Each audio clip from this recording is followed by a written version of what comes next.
전능하신 하나님 말씀 낭송 리더 일꾼의 직책.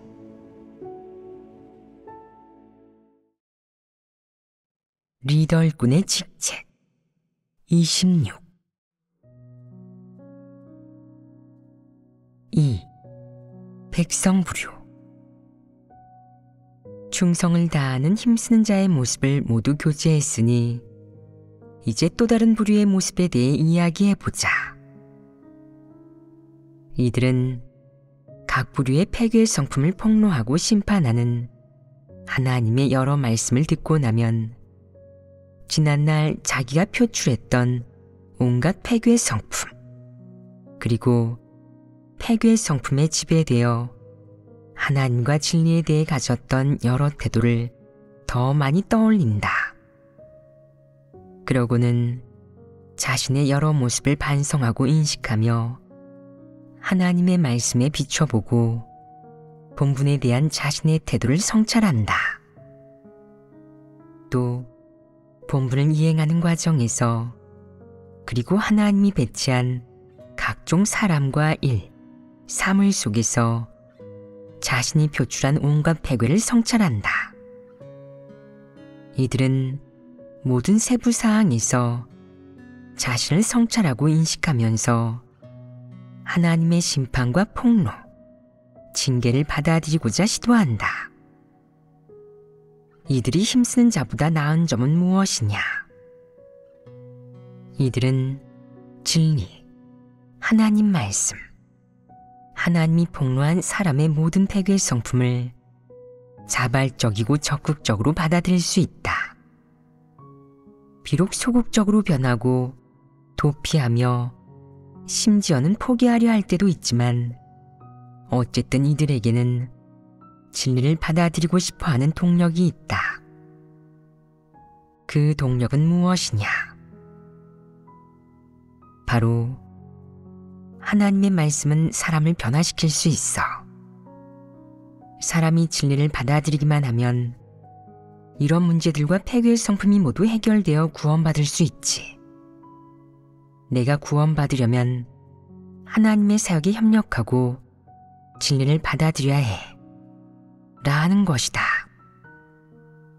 예를 들어 어떤 이는 정직한 사람이 되는 측면의 진리를 듣고 자신을 반성하기 시작한다. 자신이 행했던 거짓과 기만, 그리고 음험하고 사악한 몰골이 더욱더 분명히 보이고 마음속이나 기억 속에 남아있는 과거의 거짓말과 기만의 방식이 영화처럼 한 장면씩 끊임없이 재생되니 그럴수록 더욱 부끄러워하고 고통스러워하며 괴로워한다. 계속 성찰하고 반성하고 나면 자신이 마치 죄인 같아 그대로 맥이 풀린 채 일어서지 못하며 난 좋은 사람이 아니야. 악인이지. 하나님을 직접 대적하지 않아서 그나마 다행이야. 이건 화를 면한 거야. 라는 생각이 든다. 그러면서 마음으로 깨닫게 되고 그렇게 실패한 사람이 되고 싶지 않아 이렇게 다짐한다. 새 사람이 되어야 해. 반드시 정직한 사람이 되어야 한다고. 그러지 않으면 하나님께 구원받을 수 없어. 구원받기 위해서는 정직한 사람이 되어야 해. 절대 여기서 포기하지 않을 거야. 진리를 받아들이는 시기가 이르든 늦든 하나님 말씀에 대한 이해가 깊든 얕든 어쨌든 하나님 말씀을 대하는 이들의 태도는 무시하는 것이 아니고 더욱이 말씀에 대해 반감이나 거부감을 품는 것도 아니다. 이들은 말씀을 적극적으로 인정하고 받아들인 후 계속 실행할 준비를 한다. 이들은 일을 하거나 본분을 이행할 때 가능한 한 하나님 말씀에서 원칙을 구한 뒤 의식적으로 원칙대로 행한다. 때로는 구체적인 원칙을 찾지 못하기도 하고 방향을 잡지 못하기도 하지만 본분을 제대로 이행하고 하나님의 뜻에 맞고 진리 원칙에 부합하게 하려는 마음을 가지고 있다. 이 부류의 인성은 힘쓴 자와 비슷하며 우열이나 귀천의 구별이 없다. 물론 이 부류 중에도 나는 인성이 좋고 진정으로 믿어. 하나님을 믿으면서 버릴 수 있고 본분을 이행하면서 기꺼이 대가를 치르고 고생할 수도 있어. 라는 관점으로 스스로를 바라보는 이가 많다. 하지만 다른 점이 무엇이냐? 이들은 사람을 심판하고 폭로하는 하나님 말씀을 들은 후 무시하거나 회피하지 않고 자발적으로 진심으로 받아들이는 태도를 보인다. 말씀을 듣고 나면 마음이 괴롭고 의기소침해지기도 하며 심지어는 자신의 팩의 표출에 화를 내기도 하지만 마지막에는 올바르게 직시하고 적극적으로 받아들이며 자발적으로 실행하고 진입한다. 이들 역시 또 하나의 부류가 아니겠느냐. 이 부류도 어느 정도 대표성을 띠지 않겠느냐. 이런 부류가 많으냐. 지금은 많다고 할 수 없지만 점점 더 많아질 가능성이 있다. 그럼 이런 부류의 사람들은 어떤 유형으로 분류해야겠느냐. 이런 구체적인 모습을 보이는 자들을 진리를 사랑하고 받아들이는 사람이라고 할 수 있지 않겠느냐. 그렇다고 할 수 있다. 이해력이 부족한 사람들은 진리를 받아들이는 게 다소 더디겠지만 내면 깊이 진리를 받아들이고 적극적으로 진입하려는 마음가짐을 가지고 있다. 누군가 새로운 빛비춤이나 진리 원칙에 부합하는 실행의 길을 교제하면 그는 눈을 반짝이며 속으로 깨닫고 기뻐하면서 드디어 이런 빛비춤을 교제하는 사람이 나타났어. 이게 바로 내게 부족했던 거야. 라고 생각한다. 그는 늘 자신에게 부족한 것을 포착하고 자신이 절실히 필요로 하고 자신에게 부족한 빛비춤과 깨우침을 얻으며 형제자매들이 교제하는 진실한 체험적 인식에서도 자신이 필요로 하는 진리 원칙을 찾아낼 수 있다. 이 구체적인 모습들을 볼 때 그들은 마음속으로 진리를 갈망하는 것 아니겠느냐. 그들을 가리켜 진리를 사랑하는 사람이라고 하면 이 말은 그다지 객관적이지 않고 정확하지도 않겠지만 그들의 구체적인 모습들을 통해 그들은 진리를 갈망하는 사람들임을 알 수 있다. 그 갈망은 어디에서 비롯되었겠느냐?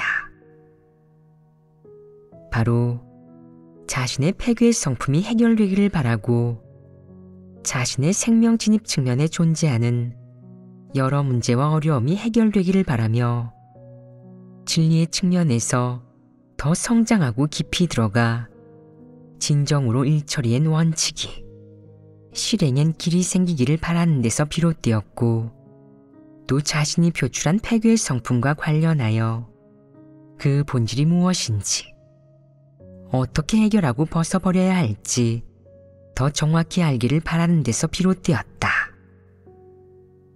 이들도 지위를 다투거나 고집을 부리고 혹은 독선적이거나 교만하고 간사하며 심지어 강팍한 여러 폐괴의 성품 속에서 살아가지만 끊임없이 하나님 말씀을 먹고 마시고 하나님의 사역을 체험하면서 이런 분명한 문제들을 조금씩 성찰한다.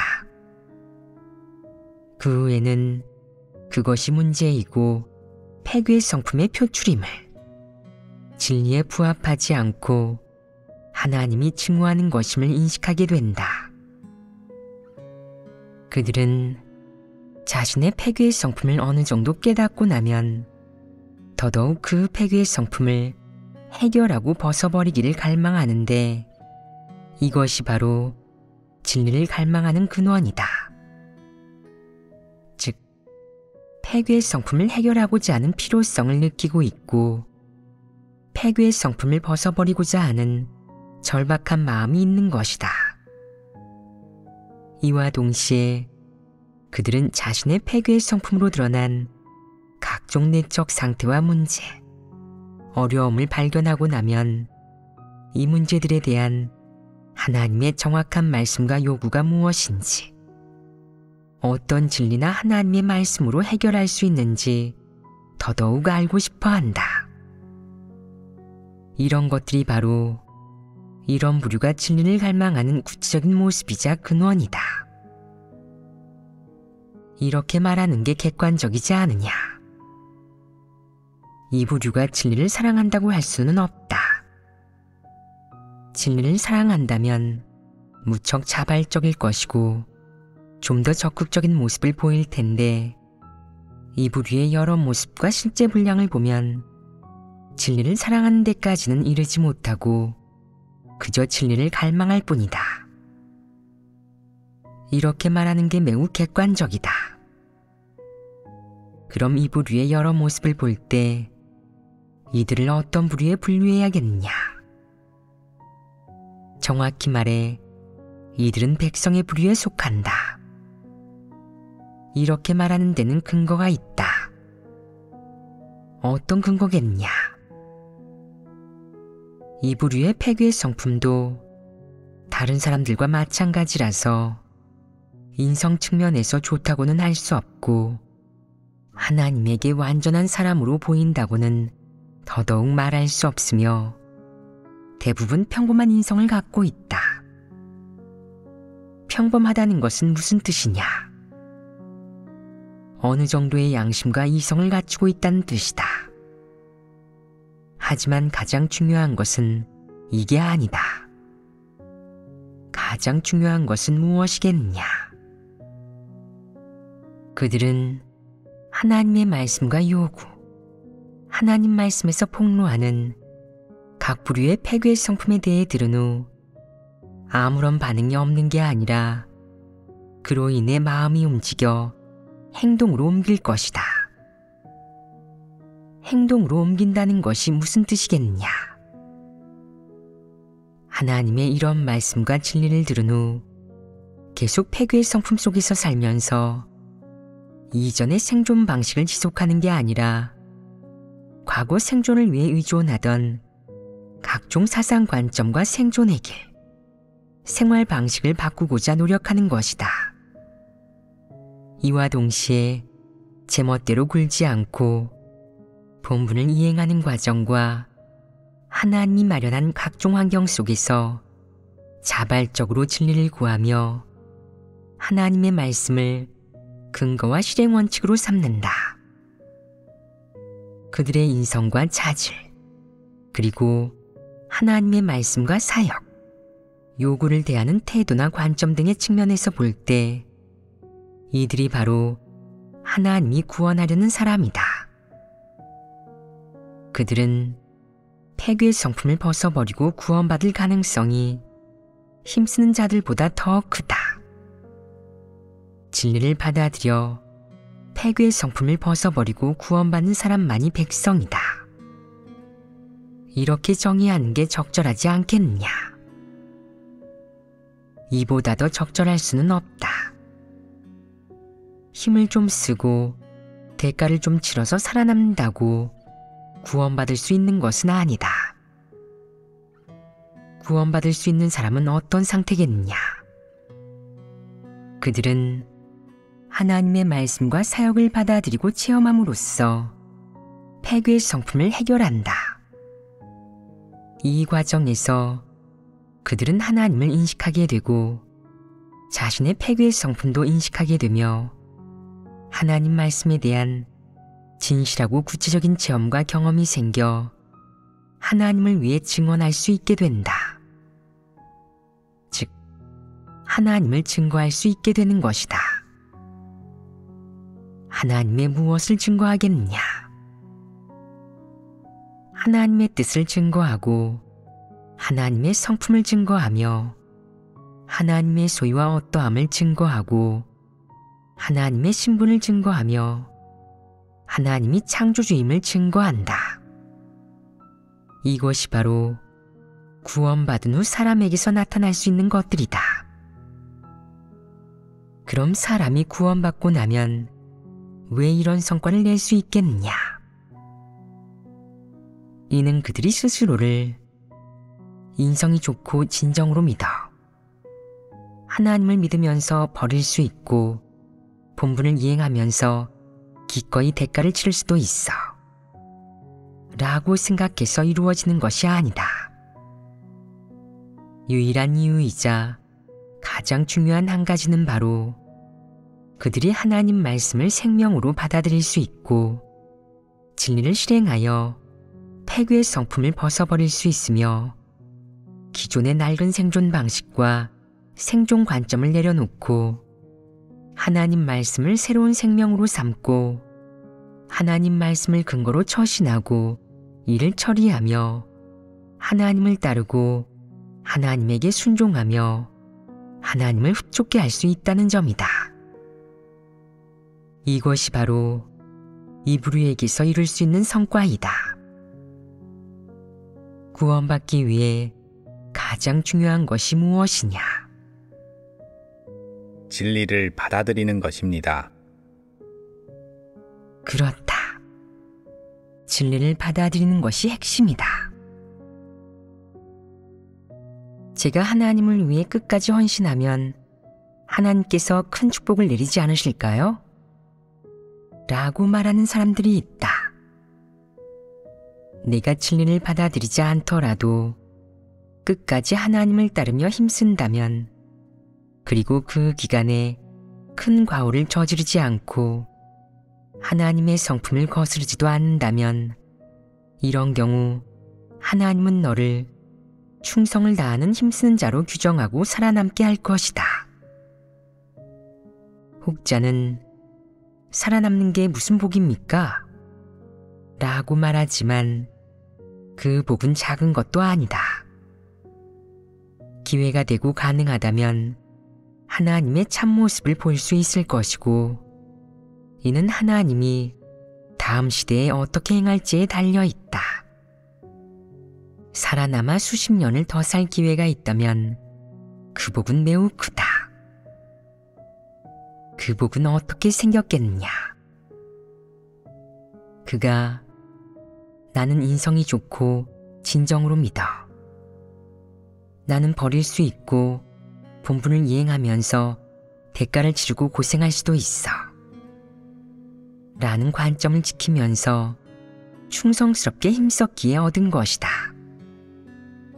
그러니 힘쓴 자의 부류는 만족할 줄 알아야 하지 않겠느냐. 이런 복을 얻게 되니 만족할 줄 알아야 한다.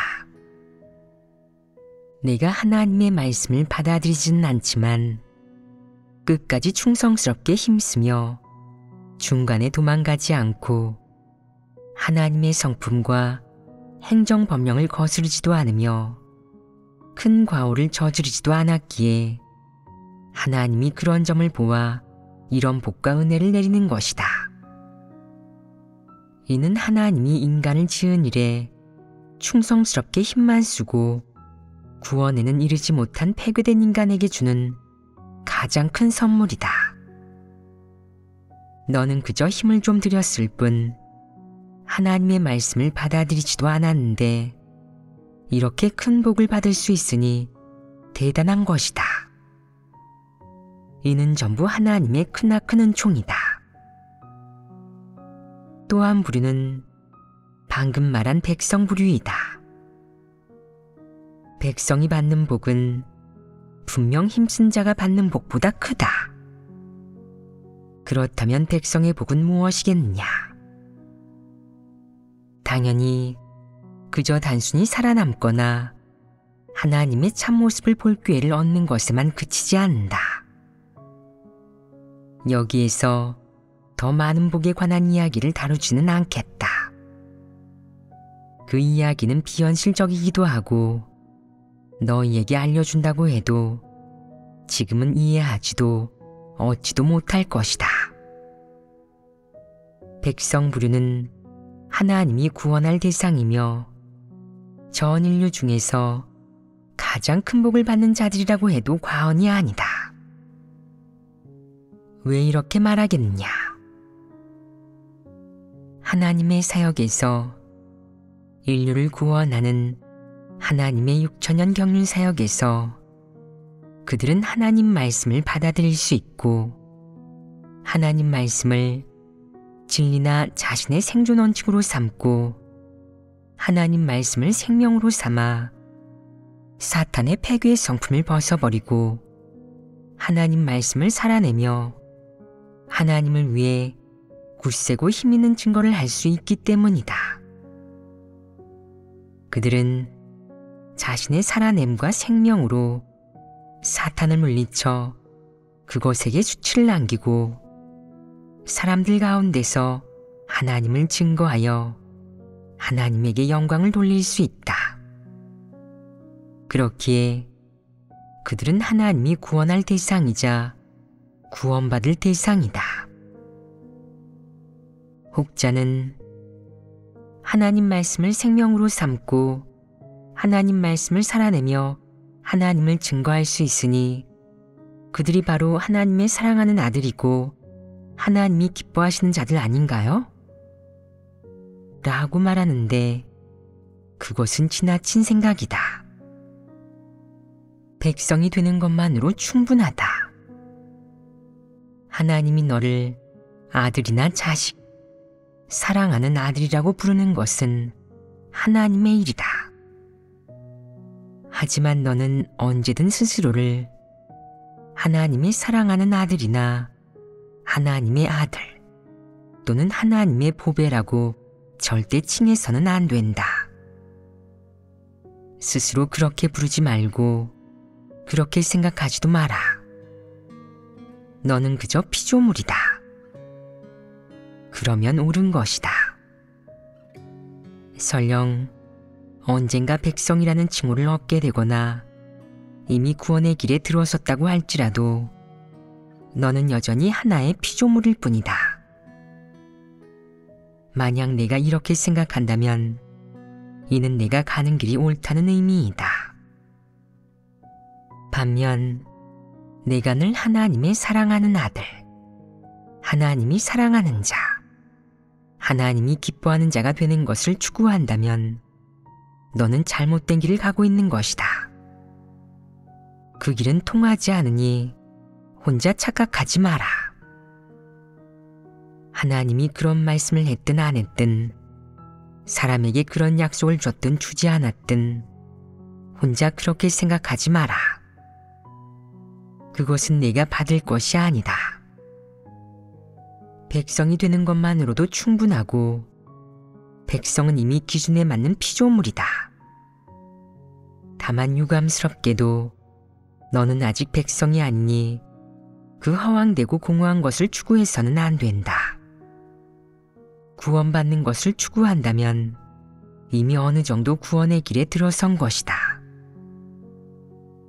백성의 가장 중요한 특징은 진리를 받아들일 수 있고 진리를 사랑하는 모습을 지녔다는 것이다. 또 하나님의 사역을 체험하고 구원받기를 추구하는 과정에서 사람의 폐괴의 성품과 낡은 사상, 그리고 폐괴의 성품과 관련된 온갖 소극적인 상태와 모습이 각기 다른 정도로 해결되고 벗어버리고 변화되어 하나님이 요구하는 정직한 사람, 진리 원칙을 깨달은 사람, 충성스럽고 순종하는 사람, 하나님을 경외하며 악에서 떠나는 사람으로 살아갈 수 있다는 것이다. 합당하고 기준에 부합하는 백성이 되는 구체적인 방법에 대해서는 자세히 말하지 않겠다. 그것은 오늘 교제할 주제가 아니다. 3. 피고용인 부류. 힘쓴 자와 백성. 이 두 부류 외에도 한 가지 부류가 더 있는데 그들은 하나님이 택한 사람들 중에서 가장 불쌍한 부류이다. 그들은 하나님이 선포한 각 진리와 인류에 대한 각종 폭로를 들은 후에도 그들의 모습과 살아내는 것, 추구하는 바에 어떤 변화도 생기지 않는다. 아무리 진리를 교제해도 전혀 관심이 없으며 나는 변하고 싶지 않아. 내 마음대로 살 거야. 당신들 누구도 나한테 신경 쓰지 마. 내가 알아서 할 테니까. 나는 지금 기분이 안 좋으니까 아무도 날 건드리지 않는 게 좋을 거야. 건드렸다간 가만두지 않겠어. 하는 식이다. 그들이 드러내놓고 나는 인성이 좋고 진정으로 믿으며 포기할 수 있어. 또 기꺼이 고생하고 대가를 치를 수 있지. 라는 태도와 관점을 보이지는 않지만 형제자매들 사이에서 이보다 더 분명한 태도를 보인다. 어떤 태도겠냐? 내가 하고 싶은 대로 할 거고 내가 하고 싶은 것만 할 거야. 누구도 나한테 진리를 받아들이라고 권하지 마. 누구도 나를 변화시키려고 하지 말라고. 누구든 나한테 진리를 받아들이라고 권하려 하면 화를 자초하는 셈이야. 또 누구든 나를 책망하면 나는 그 사람하고 끝장을 볼 거야. 라는 것이다. 그들은 하나님이 한 모든 말씀에도 하나님이 하는 사역에도 전혀 관심이 없다. 물론 형제자매들이 예배 때나 본분 이행 중에 언급하는 사람의 폐교의 성품이나 일처리 원칙, 하나님을 대할 때 가져야 할 태도나 사람들과 함께할 때 지켜야 할 원칙 등도 전부 무시하는 태도로 대한다. 혹자는 어떤 본분을 이행하면서도 하나님 집에서 요구한 원칙을 전혀 신경 쓰지 않고 자기가 계획한 대로만 한다.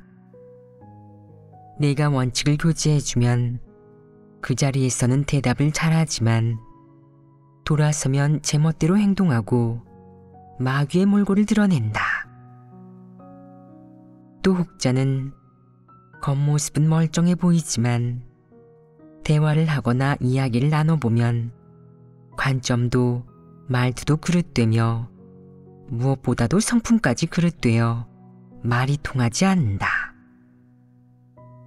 내가 세상에 하나님이 존재합니까? 라고 물으면 그는 모르겠네요. 라고 하고 이 일은 이렇게 해야 합니다. 이것이 하나님의 뜻이에요. 라고 말하면 그는 저를 못마땅하게 여겨 트집 잡으려는 겁니까? 저를 출교시키려는 건가요? 라고 한다. 또 내가 그런 행동은 관념과 소극적인 것을 퍼뜨리는 겁니다. 새신자들을 쓰러뜨릴 수 있다고요. 우리는 반드시 하나님 집의 규칙을 지켜야 하고 사람들과 접하고 교류할 때 지켜야 할 원칙도 알아야 합니다. 자신의 말과 행동이 남에게 도움이나 이로움이 되지는 않을지라도 최소한 나쁜 영향을 주지는 말아야죠. 이는 정상인성에 갖춰져 있어야 할 이성입니다. 라고 하면 그는 저한테 정상인성과 규칙을 운운하는군요. 당신이 뭔데요? 제가 소극적인 것을 퍼뜨리는 게 어때서요? 한 명이 쓰러지면 한 명 줄어드는 거죠. 보고 있으면 짜증만 나는데 잘 된 겁니다. 라고 한다. 규칙을 말해도 통하지 않고 인성을 말해도 통하지 않으니 진리와 하나님 말씀은 어떻겠느냐.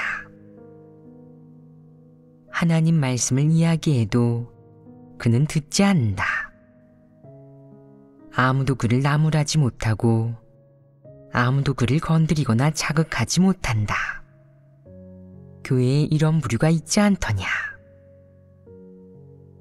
전에 제명된 사람들 중 이런 부류가 있었다. 이런 사람은 힘쓰는 자냐 백성이냐 아니면 다른 부류냐? 도태된 사람들입니다. 그들은 왜 도태되었느냐? 진리를 받아들이지 않고 싫어했기 때문입니다. 그것이 문제의 본질이다. 그럼 그들은 왜 진리를 받아들이지 않고 싫어하겠느냐? 그 원인이 무엇이겠느냐? 이 부류는 불신파의 본질을 지니고 있기 때문입니다. 그렇다. 그들은 불신파의 본질을 지니고 있다. 교회에는 불신파가 적지 않다. 그런데 모든 불신파가 다 이렇겠냐? 이렇듯 최소한의 인성과 도덕, 교양도 없는 부류가 단순히 불신파라는 이유로 도태되었겠냐?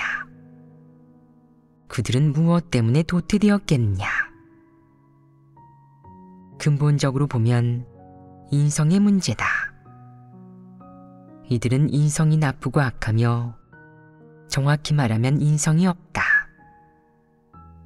인성이 없다면 그것은 무엇이겠냐? 그것은 바로 마귀의 본성이다. 마귀의 본성을 짐승과 비교하면 어떠하냐? 내가 보기에는 짐승보다 못하다. 어떤 짐승은 말을 들으며 나쁜 짓도 하지 않는다. 예를 들어 개라는 동물은 꽤 괜찮다. 어떤 개들은 정말 반려동물이 되어 사람과 아주 잘 지내기도 한다. 특히 말을 잘 듣고 영리해서 사람이 하는 말을 다 알아듣고 신뢰에 두고 키우기에 적합하다. 이런 개는 말을 듣지 않는 인간보다 훨씬 낫다. 좋은 개만도 못한 사람이 숱하게 많은데 그런 자들이 사람이겠느냐? 그건 사람이 아니라 비인류이다. 많은 자가 사람의 말을 알아듣지 못하고 소통이 안 되며 아무리 진리를 교제해줘도 받아들이지 않는다. 또 책망과 훈계를 받으면 원망하고 도태시키면 욕설을 퍼부으며 몇 년을 믿어도 전혀 변화가 없다. 이런 부류를 하나님 집에 남겨둘 수 있겠느냐? 남겨둘 수 없다. 그럼 이 부류를 어떤 유형으로 구분해야겠느냐? 우선 이 부류를 하나님의 서민이라는 범주에 두어야겠느냐? 하나님의 서민이 아니라면 그들을 어떤 유형으로 구분해야겠느냐? 하나님의 서민이 아니라는 말을 어떻게 해석해야겠느냐? 그들의 인성의 모습, 살아내는 것을 보면 단순히 불신파에 그치지 않는다. 그들은 본질적으로 사람이 아니다. 불신파에 속한 자는 많다. 하지만 그 불신파들이 다 그들처럼 그렇게 나쁘고 악하더냐? 그렇지 않다. 이방인도 모두 그렇게 나쁜 것은 아니며 어떤 사람들은 가장 기본적인 도덕 기준을 갖추고 있다. 그런데 그들은 어떠하냐? 이방인의 가장 기본적인 도덕과 교양조차 지니고 있지 않다. 정확히 말해 그들이 드러내고 살아내는 것은 인성의 도덕적 기준에 부합하는 게 하나도 없다. 그들은 본질적으로 마귀의 본성을 지닌 것이다. 그러면 그 본질로 보건대 하나님이 그들을 구원하겠느냐, 구원하지 않겠느냐? 구원하지 않는다. 어째서 그렇겠느냐? 그들의 인성은 나쁘고 악하며 마귀의 본성에 속한다. 그래서 진리를 싫어하고 거부하는 것이다. 사실 이렇게 말하는 것도 그들을 높여주는 것이다. 정확히 말해서 그들은 긍정적인 사물을 싫어하고 증오하는 것이지 진리를 싫어하고 받아들이지 않는 수준에는 이르지 못했다. 가장 기본적인 긍정적인 사물도 싫어하고 증오하고 거부하며 정상인성을 지닌 사람이 지켜야 할 규칙과 교양에 전부 반감을 갖는 그들이 진리를 받아들일 수 있겠느냐? 논할 여지도 없습니다. 그렇다. 논할 여지도 없다. 그들은 힘쓰는 자조차 못 된다. 혹자는 그들이 힘쓰는 자조차 못 되는데 하나님 집에서 어떤 존재라고 할 수 있습니까? 그들은 어떻게 하나님 집에 들어온 것입니까? 라고 묻는데 그들을 한마디로 정의하고 한 가지 유형으로 구분한다면 정확히 말해 이방인 가운데서 모집한 피고용인, 임시직이다. 이 뜻이 명확하지 않으냐? 이것이 바로 그들의 유형이고 그들이 하나님 집에서 맡은 역할이다. 그들은 힘쓰는 자조차 못 되니 나는 그들을 힘쓰는 자로 보지 않는다. 그들은 그럴 자격이 없다. 힘쓴 자에게는 그래도 인성이 좋고 진정으로 믿으며 기꺼이 대가를 치르고 고생할 줄 아는 특징과 이런 살아냄이 있는데 그들은 이런 것조차 갖추지 못했다. 그러니 그들을 피고용인 범주에 넣은 것만 해도 인정을 베푼 것이고 사정을 봐준 것이다. 피고용인, 임시직이란 무슨 의미겠냐? 하나님 집에서 특수한 시기에 특수한 필요로 인해 구원받는 것과 무관한 자들을 데려와 특정한 일을 완수하게 한다는 의미이다. 일이 끝나면 그들의 정체가 드러난다. 하나님 선민들이 그 자들과 지내며 매우 큰 고통을 겪고 참을 수 없을 정도로 그들을 싫어하게 되며 동시에 그들을 충분히 분별하게 된다면 이런 상황에서 그들은 마땅히 제명되어야 하며 이것이 가장 적절한 시기이다. 그들이 어떻게 생겨났는지 방금 분명히 설명되었느냐? 교회 사역의 특수한 시기에 구원받는 것과 무관한 피고용인을 모집한 것이다. 그들은 한동안 임시직으로 일하며 힘을 쓴 뒤 하나님 집에서 제멋대로 방해하고 교란하는 짓을 숱하게 저지른다. 그들이 맡은 역할은 부정적인 인물로 사탄 마귀의 민낯을 10분 드러내며 교회 사역을 교란하고 교회 생활의 질서를 망가뜨린다.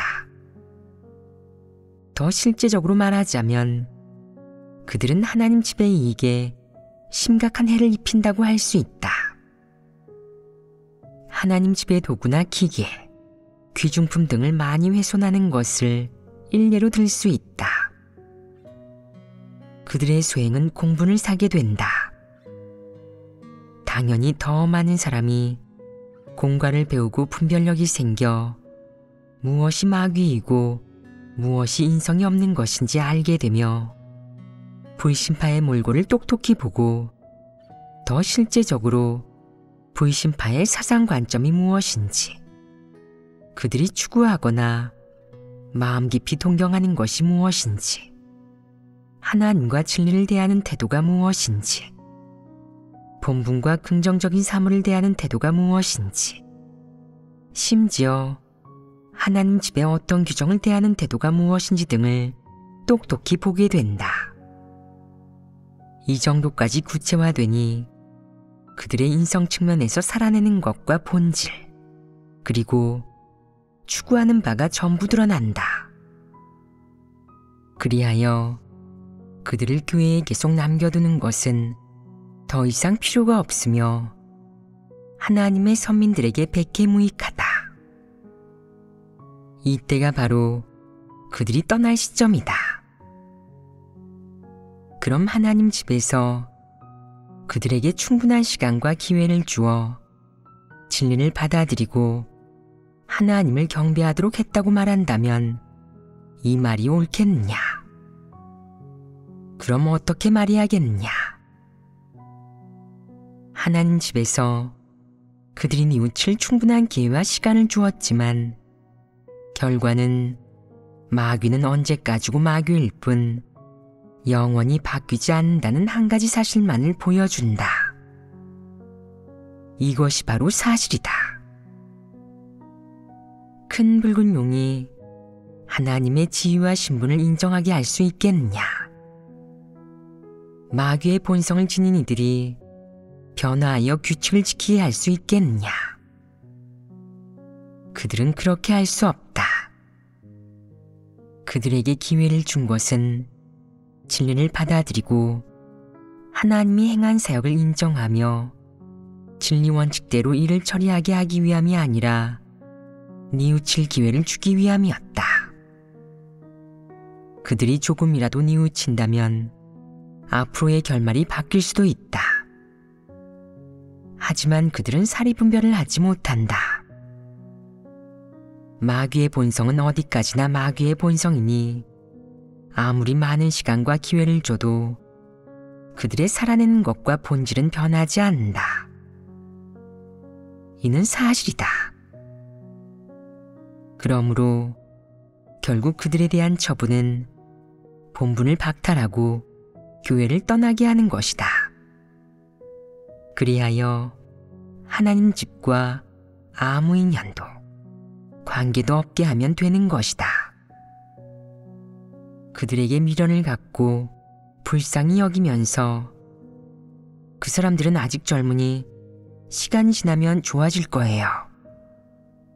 그들은 그렇게 자질도 좋고 은사와 재능도 있는데 진리를 받아들일 수 있다면 얼마나 좋을까요? 하나님 집에서 좀 더 사랑으로 포용하고 회개할 기회를 주면 나이가 더 들면 결과가 달라질 수도 있지 않을까요? 라고 말하는 자가 있지 않느냐? 이런 생각을 하는 자는 어떤 사람이냐? 어리석은 자이고 바보입니다. 그렇다. 어리석은 바보이고 멍청이다. 하나님도 이런 자를 구원하지 않고 하나님 집에서도 이런 자가 머무는 것을 용납하지 않는데 내가 무엇을 불쌍히 여긴단 말이냐? 하나님은 이런 자를 구원하지 않겠다고 하는데 너는 그들에게 회개할 기회를 줘야 한다고 한다. 내가 사람을 구원할 수 있느냐? 이는 하나님에게 반기를 드는 것 아니겠느냐? 사람들에게 내가 하나님보다 사랑이 더 많다는 것을 보여주고 싶은 것이냐? 내게 진리 실제가 있느냐? 내가 사람의 본질을 꿰뚫어 볼 수 있느냐? 사람을 구원할 수 있는 존재는 과연 하나님이냐 아니면 너냐? 감히 하나님에게 반기를 들다니 너무 교만하고 독선적이며 비이성적인 것 아니냐? 대형무도한 것 아니냐? 이는 사탄 악령이 환생해서 늘 하나님에게 반기 들기를 좋아하는 것 아니겠느냐? 방금 말한 이 부류의 불심판은 짐승만도 못한 자들이다.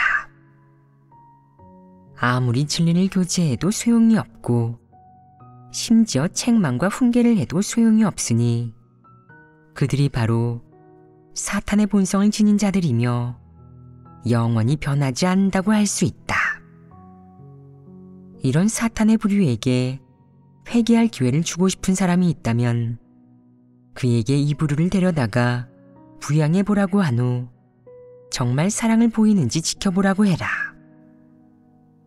진리를 전혀 받아들이지 않는 이 불신파들은 교회에서 가장 뒤처지는 자들로 짐승과 같아서 무지막지하고 구제불능인 부류이다.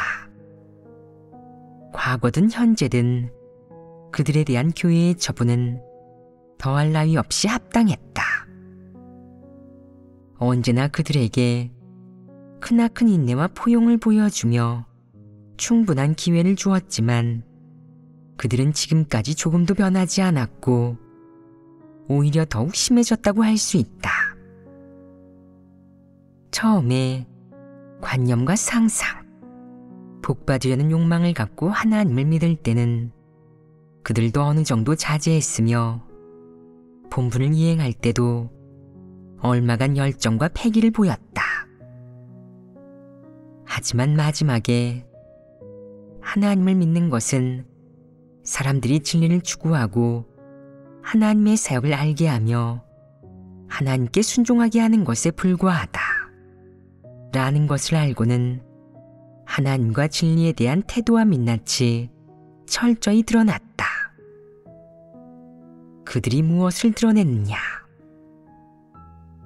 인성과 양심, 이성이 없을 뿐만 아니라 더없이 흉악하고 사악하고 포악했으며 하나님과 진리를 무시했고 심지어 하나님 집의 요구와 규칙, 하나님의 행정법령에도 적대적이고 반항적인 몰골을 보였다.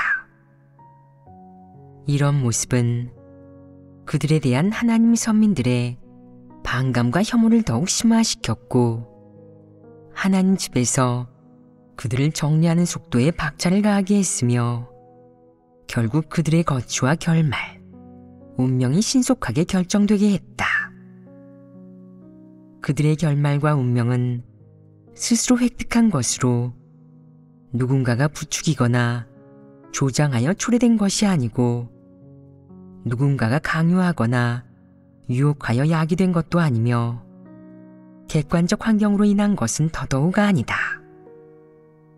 모두 그들 스스로가 자초한 것이고 그들 스스로의 선택이며 그들의 본성 본질과 걸어온 길로 인해 결정된 것이다.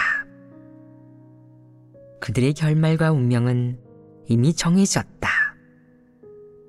그들은 본분을 이행하는 대열에서 제명되는 순간 힘쓴 자조차 못될 것이니 어떤 운명을 맞이할지 가히 짐작이 될 것이다. 그것은 여기에서 언급할 가치도 없다. 그들은 그럴 자격이 없기 때문이다.